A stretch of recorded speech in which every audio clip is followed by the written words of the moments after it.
Hello दोस्तों। तो इस वीडियो में हम बात करेंगे कि जो हमारी एसआरएफपी प्रोग्राम है उसके लिए हम साइंटिफिक राइटअप कैसे लिखें। तो दोस्तों, जैसा कि हमने इससे पहले वाली वीडियो में बात करी थी कि एसआरएफपी क्या है। बेसिकली जो हमारी साइंस एकेडमीज हैं वो हर साल summer research fellowship program provide कराती हैं और जिसके एप्लीकेशंस ओपन हो चुके हैं दोस्तों, तो आप तुरंत अप्लाई करिए। जैसा कि हमने पहले वाली वीडियो में बात करी थी, तो हमने उसमें डिस्कस किया था कि एलिजिबिलिटी क्या है, क्या क्राइटेरियाज हैं, कौन स्टूडेंट्स के अप्लाई कर सकते हैं। तो मैंने बताया था कि बीएससी और एमएससी स्टूडेंट्स अप्लाई कर सकते हैं इसके लिए। और इस फेलोशिप के एवेल्युएशन के लिए दो मेन कंपोनेंट होते हैं दोस्तों। तो उसमें हमारा पहला होता है साइंटिफिक राइटअप और दूसरा हमारा दोस्तों होता है रिकमेंडेशन। तो दोस्तों, इस वीडियो में हम बात करेंगे कि आपको इस फेलोशिप के लिए साइंटिफिक राइटअप कैसे लिखना है। तो दोस्तों, साइंटिफिक राइटअप लिखने से पहले आपके दिमाग में कुछ चीजें क्लियर होनी चाहिए। आपके दिमाग में वो चीजें क्या क्लियर होनी चाहिए, हम उन्हीं चीजों के बारे में डिस्कस करेंगे। तो दोस्तों, हम बात करेंगे कि आपके राइटअप लिखने से पहले आपके दिमाग में क्या चीजें क्लियर होनी चाहिए दोस्तों। Keep in mind. तो पहला पॉइंट है दोस्तों कि what is your current research area of interest. आप किस सब्जेक्ट के स्टूडेंट हैं और आपको किस रिसर्च एरिया में इंटरेस्ट है। तो दोस्तों, एरिया से मतलब क्या हुआ कि जैसे अगर आप लाइफ साइंस के स्टूडेंट हैं, या आप केमिकल साइंस के स्टूडेंट हैं, या आप फिजिकल साइंस के स्टूडेंट हैं, ओके, या आप इंजीनियरिंग साइंस के स्टूडेंट हैं। ये एक ब्रॉड सब्जेक्ट हो गया आपका, ओके, जिसमें आप अपना मास्टर्स या बैचलर्स कर रहे हैं। इसके बाद आपको किस टॉपिक में रिसर्च करने के लिए इंटरेस्ट है, आप किस टॉपिक को लेके ज्यादा क्यूरियस हैं। तो मुझे लगता है जिस टॉपिक में आपको इंटरेस्ट है दोस्तों, उस चीज के बारे में आपको पता होना चाहिए और राइटअप आप उसी से रिलेटेड लिखेंगे तो आपके सिलेक्शन के चांसेस ज्यादा रहेंगे, क्योंकि आप उसमें अच्छे से आप उसके बारे में लिख सकते हो, क्योंकि आपको उसकी नॉलेज होगी दोस्तों। ठीक है। दूसरा पॉइंट दोस्तों ये है कि आपका जो राइटअप होना चाहिए बहुत शॉर्ट और इफेक्टिव होना चाहिए। और short effective write up is always better in getting selection over lengthy and boring write up. दोस्तों, आप खुद सोचिए, क्योंकि ये जो एसआरएफपी प्रोग्राम होता है बहुत ही प्रेस्टिजियस एग्जाम फेलोशिप प्रोग्राम है और बहुत कॉम्पिटिटिव प्रोग्राम है। बहुत ज्यादा इसके एप्लीकेशंस फॉर्म आते हैं और इनकी सीट जो होती है बहुत कम होती है, बहुत कम नंबर ऑफ फेलोशिप होती है। तो आपका जो राइटअप अगर जितना शॉर्ट और क्रिस्प होगा, मीन्स शॉर्ट का मतलब क्या हुआ दोस्तों, शॉर्ट का मतलब ये नहीं है कि आप उसमें इफेक्टिव एलिमेंट्स कम है आपके, आपकी लेंथ कम होनी चाहिए पर इफेक्टिव एलिमेंट आपके बहुत ज्यादा होने चाहिए। तो इसमें यही लिखा गया है कि आपके लेंथी और बोरिंग राइटअप नहीं होना चाहिए दोस्तों, क्लियर और क्रिस्प होना चाहिए। ओके। तो इसके लिए अगर हम बात करें क्लियर और इफेक्टिव राइटअप लिखने के लिए आप अपने राइटअप को कंपोनेंट्स में डिवाइड करिए। ओके। अगर हम कंपोनेंट की बात करते हैं तो मेनली तीन कंपोनेंट बहुत इंपॉर्टेंट है। एक, जिस टॉपिक पे आप लिख रहे हो उसका इंट्रोडक्शन, आप क्या ऐड कर रहे हो उसमें, उसको उसके बारे में आप बताएंगे। उसके बाद सबसे मेन इंपॉर्टेंट है मेथड्स और एक्सपेरिमेंटल डिजाइन क्या रहेंगे दोस्तों आपके। ओके, मेथड्स या एक्सपेरिमेंटल डिजाइन। उसके बाद आपके आउटपुट क्या रहेंगे, what is the main output या और finding of that research proposal. Okay. और इन एलिमेंट्स को आप तभी दोस्तों अपने राइटअप में मेंशन कर सकते हैं जब आपको अपने राइटअप के बारे में क्लैरिटी होगी। तो दोस्तों, नेक्स्ट स्टेप में पॉइंट में यही चीज बताइए कि आप जो भी चीज लिख रहे हो राइटअप में, उसके बारे में आपको क्लैरिटी होनी चाहिए, नॉलेज होनी चाहिए। मीन्स आपका राइटअप ये चीज में शो कराए कि आपको उस टॉपिक के बारे में नॉलेज है, you have a lot of knowledge about that area, that's why आपने वो राइटअप लिखा हुआ है। तो दोस्तों, क्लैरिटी होनी चाहिए आपको उस चीज के बारे में। नेक्स्ट हमारा मेन पॉइंट है कि what problem are you trying to solve. Okay दोस्तों, जब हम रिसर्च की बात करते हैं तो हम रिसर्च में कोई स्पेसिफिक प्रॉब्लम को टारगेट करते हैं, उसका सॉल्यूशन हम जानना चाहते हैं। जैसे अगर मैं बात करूं कि मलेरिया है, ओके, मलेरिया के ट्रीटमेंट के लिए क्या वैक्सीन डेवलपमेंट हम किस तरीके से कर सकते हैं, क्या हमारी अप्रोच होनी चाहिए ट्रीटमेंट के लिए। तो यहाँ पे हमारी प्रॉब्लम क्या हुई, मलेरिया डिजीज, और हम इसका सॉल्यूशन चाहते हैं। लाइक वैक्सीन डेवलपमेंट हो गया हमारा, और हम उसकी किस तरीके से मेडिसिन बना सकते हैं, इफेक्टिव बना सकते हैं। तो ये हमारी प्रॉब्लम हुई। लाइक अगर आप केमिकल साइंस के स्टूडेंट हैं, तो आप आजकल क्या बहुत चल रहा है कि सिंथेटिक मेडिसिन को प्रमोट ना करके आप हर्बल मेडिसिन को प्रमोट कर रहे हैं। ओके, तो आप ऐसा कोई रिएक्शन स्कीम बना सकते हैं जिससे हर्बल एक्सट्रैक्ट जो हमारे हैं उनकी हम एफिकेसी बढ़ा सकते हैं फॉर सर्टेन डिजीज। ओके, तो आपका प्रॉब्लम स्टेटमेंट बहुत क्लियर होना चाहिए और आप उसका सोल्यूशन क्या चाहते हैं, तो वो चीज आपके राइटअप में मेंशन होनी चाहिए। तो इसमें लिखा भी है why you are concern about that topic specially. Okay दोस्तों, और लास्ट पॉइंट आपको दोस्तों ये याद रखना है कि don't ever copy paste the same words and sentence of other writer. आपने देखा किसी सीनियर का या जो जिन लोगों ने पहले अप्लाई किया हो उनसे राइटर मांग लिया और आपने वही चीज कॉपी पेस्ट कर दी, तो दोस्तों वो चीज भी नहीं करनी है आपको, इससे आपका नेगेटिव इम्पैक्ट जाता है दोस्तों। ओके, तो ये राइटअप लिखने से पहले दोस्तों आपके दिमाग में ये 4 या 5 चीजें क्लियर होनी चाहिए। ओके, अब दोस्तों इसके बाद हम बात करते हैं कि राइटअप किस तरीके का होना चाहिए। क्योंकि मैंने खुद इस फेलोशिप को अवेल किया है 2019 में। मैंने ये राइटअप लिखा था फॉर दैट टाइम।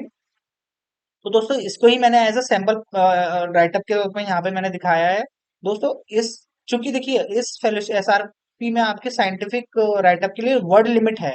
आपकी वर्ड लिमिट 150 से 250 तक है दोस्तों। ओके, मैक्सिमम लिमिट आपकी इतनी है। तो आपको वर्ड लिमिट लिखनी है, तो आप ऐसा नहीं है कि यहाँ पे आप 2-2 3-3 पेज लिख रहे हो, आपको वो नहीं लिखना है। तो दोस्तों ये मैंने जब राइटअप लिखा था तो आप इसमें देख सकते हैं, आप जब राइटअप लिख रहे हो तो आप हेडिंग का यूज कर सकते हो या सिंपल 1 2 3 नंबरिंग के थ्रू भी आप कर सकते हो। ओके, तो जैसे अगर हम इस राइटअप के कंपोनेंट की बात करें तो देखिए हमने पहला पॉइंट मैंने लिखा है my proposal aims to the use of herbal extract extract from the commonly found medicinal plant which inhibit और किल द ह्यूमन पैथोजेंस। ठीक है, हमारे आसपास जितने भी कॉमनली मेडिसिनल प्लांट्स हैं या आयुर्वेदा में बहुत सारे मेडिसिनल प्लांट्स का बताया गया है कि ये हमारे सब जो ह्यूमन पैथोजन कॉज डिजीज है उनको ट्रीट कर सकते हैं। तो हम उन प्लांट्स के एक्सट्रैक्ट को चाह रहे हैं चेक करने के लिए ह्यूमन पैथोजेंस में। तो हमने एक इंट्रोडक्टरी लाइन लिखी है यहाँ पे एक। ओके, इसके बाद दूसरी लाइन में आप देखोगे दूसरे पॉइंट में द केमिकल मेडिसिन और chemicals are shows very negative और dangerous side effect for human health beside the treatment of medicine.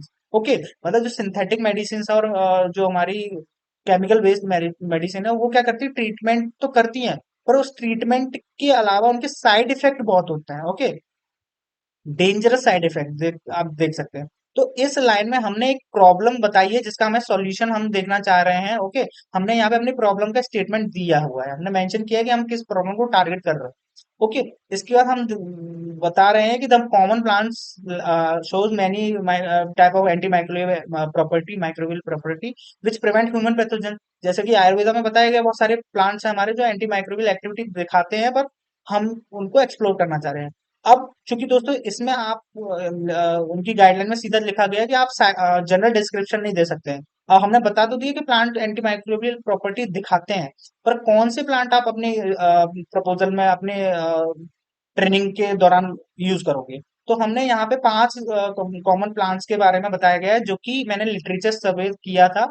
Ayurveda में इनका स्टडी की मतलब बताया गया है कि ये एंटी माइक्रोबियल प्रॉपर्टीज दिखाते हैं। तो यहाँ पे एकेशिया हो गया, सिडा करके हो गया, टीनोस्पोरा हो गया, विथेनिया हो गया, दोस्तों जिजीबस हो गया। तो ये मैंने 5 प्लांट चूज किए थे on the basis of literature. ठीक है, उसके बाद दोस्तों हमें यहाँ तक मैंने एक जनरल डिस्क्रिप्शन दे दिया, इंट्रोडक्शन वाला पार्ट दे दिया, अपना प्रॉब्लम स्टेटमेंट दे दिया और हम किन प्लांट्स को लेके आगे चलेंगे हमने वो बता दिया। अब दूसरा हमारा जो फोर्थ पॉइंट है हम इसमें दिखा रहे हैं मेथड्स। मैं क्या एक्सपेरिमेंटल डिजाइन फॉलो करूंगा ड्यूरिंग माई इंटर्नशिप। तो हमने क्या किया, पहले हमने प्लांट सैंपल कलेक्ट किए, उनको वॉश किया, और जो हमारे प्लांट लाइक लीव्स हो गया, बार्क हो गया, रूट हो गया, इनको हमने ड्राई किया और सॉक्सलेट एक्सट्रैक्टर के थ्रू हमने इसका एक्सट्रैक्ट बना लिया दोस्तों। ओके, फिर इस एक्सट्रैक्ट को एक्सट्रैक्ट करने के बाद हम क्या कर रहे हैं, उन प्लांट एक्सट्रैक्ट को इवेल्युएट कर रहे हैं for their anti microbial property. Okay, और हम वो किस तरीके से करेंगे दोस्तों, तो हमने इसमें 2 एक्सपेरिमेंट बताए हैं, मैंने मेंशन किए हैं। एक है हमारा डिस्क फ्यूजन मेथड, ओके, और अगर वेल डिफ्यूजन मेथड। तो ये दोस्तों ये बहुत वेल एस्टेब्लिश्ड और वेल नोन मेथड्स हैं जो कि anti microbial anti bacterial activity check करने के लिए परफॉर्म किए जाते हैं। तो दोस्तों इसमें हमने एक्सपेरिमेंटल डिजाइन बता दिया इस पॉइंट में। लास्ट में मैंने यहाँ पे रिक्वायरमेंट बताई है, रिक्वायरमेंट में हमें सॉक्सलेट एक्सट्रैक्टर चाहिए होगा, okay, for extraction of plant extract, plant material चाहिए होगा। और उसके बाद दोस्तों यहाँ पे मेन चीज हमने मेंशन करी कि जो ह्यूमन पैथोजेंस हैं जिनको हम टारगेट करना चाह रहे हैं वो कौन कौन से आप चूज करोगे। तो स्टेफाइलोकोकस ऑरियस है जो कि एक ह्यूमन पैथोजन है। बैसिलस सबटाइलिस है, आपको पता है ये ह्यूमन डिजीज कॉज करता है। इकोलाई है जो कि फीकल कंटेमिनेशन वाटर में होता है और जिसकी वजह से बहुत सारी डिजीजेज होती हैं। एस्परजिलस फ्लेवस हो गया, फंगल इन्फेक्शन कॉज करता है। तो दोस्तों हमने यहाँ पे ये भी मेंशन किया कि हम अगर जो एंटी माइक्रोबियल एक्टिविटी कर रहे हैं चेक, वो इन स्पेसिफिक स्टेन्स के ऊपर करेंगे दोस्तों। तो दोस्तों हमने इसमें जैसा कि मैंने बताया हमने क्या क्या कंपोनेंट इसमें हमने मेंशन कर दिए हैं। इंट्रोडक्शन हमने बता दिया, ओके, पहला। मेथड्स बता दिए हमने, और हमने बता दिया कि हमारा एक्सपेरिमेंटल डिजाइन क्या होंगे। दोस्तों चूंकि मैंने ये 4 साल पहले ये प्रपोजल लिखा था, तो यहाँ पे आप एक 2 लाइन में आउटपुट भी ऐड कर सकते हैं कि इसके कंक्लूजन क्या रहेंगे और पॉसिबल आउटपुट क्या रहेंगे। तो दोस्तों आउटपुट में बेसिकली क्या हुआ, अगर हमने 5 प्लांट एक्सट्रैक्ट लिए हैं तो हो सकता है कि इसमें से कोई एक प्लांट एंटी माइक्रोबियल एक्टिविटी दिखाए, ओके। और एंटी माइक्रोबियल एक्टिविटी में भी दोस्तों एंटी बैक्टीरियल भी हो सकती है, वो एंटी वायरल एक्टिविटी भी हो सकती है। तो ये हमारा यहाँ पे तीनों चीज हमने छोटे से प्रपोजल में मेंशन कर दी है दोस्तों, ठीक है। क्योंकि दोस्तों ये 4 साल पुराना प्रपोजल है, तो मैं आपको इसमें ये चीज भी मेंशन करना चाहूंगा कि इसमें आप जैसा मैंने बताया आउटपुट मेंशन कर सकते हैं और इसके अलावा रेफरेंसेस बता सकते हैं कि ऐसी स्टडीज हुई हैं और हम आगे फर्दर इनको कैसे एक्सप्लोर कर सकते हैं, ओके दोस्तों। दोस्तों इसके बाद एक चीज मैं आपको मेंशन और करना चाहूंगा कि अगर आपने जैसे ये मैंने राइटअप लिखा था for anti microbial activity check करने के लिए प्लांट एक्सट्रैक्ट का, तो जरूरी नहीं है कि आपको जब आप सिलेक्ट होते हैं इस इंटर्नशिप पे तो इसी प्रोजेक्ट को करने का मौका मिले। हो सकता है कि आपको रिलेटेड इस तरीके का रिलेटेड काम करने को मिले। जैसे कि दोस्तों मैं बताऊं, जब मुझे सिलेक्ट किया गया था तो मैं जिस लैब में गया था, मैं सीडीआरआई में ही आया था, और जिस लैब में मैं मैंने इंटर्नशिप करी थी तो वहां पे लीशमैनियासिस के ऊपर काम होता था। दोस्तों आपको पता होगा leishmaniasis is a parasitic disease, parasite cause करता है और जो कि ह्यूमन डिजीज कॉज करता है लीशमैनियासिस, जो कि एक बहुत ही इंपॉर्टेंट नेग्लेक्टेड डिजीज है दोस्तों। चूंकि मेरा प्रपोजल उस लैब के काम से मिलता जुलता था, इसलिए मेरे को उन साइंटिस्ट ने सिलेक्ट किया और मेरे प्रपोजल को सिलेक्ट किया और मुझे वहां पे इंटर्नशिप करने का मौका मिला दोस्तों। तो इस चीज से आपको ये चीज होती है क्लियर होनी चाहिए कि हमें कि कौन कौन से कंपोनेंट अपने राइटअप में लिखने हैं, ओके दोस्तों। तो मुझे लगता है कि इस राइटअप से आपको एक आइडिया मिलेगा, एक ब्रीफ आइडिया मिलेगा कि आपको क्या क्या कंपोनेंट अपने राइटअप में लिखने हैं और कम शब्दों में कितनी इंफॉर्मेशन देनी है। तो अगर दोस्तों ये वीडियो आपको अच्छी लगी तो मेरा चैनल सब्सक्राइब करिए और लाइक करिए और ये वीडियो शेयर करिए। और हम आगे मिलेंगे एक और इंटरेस्टिंग वीडियो के साथ जो कि आपको साइंस के फील्ड में आगे बढ़ाएगा और आपकी बेहतरी के लिए इम्पोर्टेंट होगा। तो थैंक यू।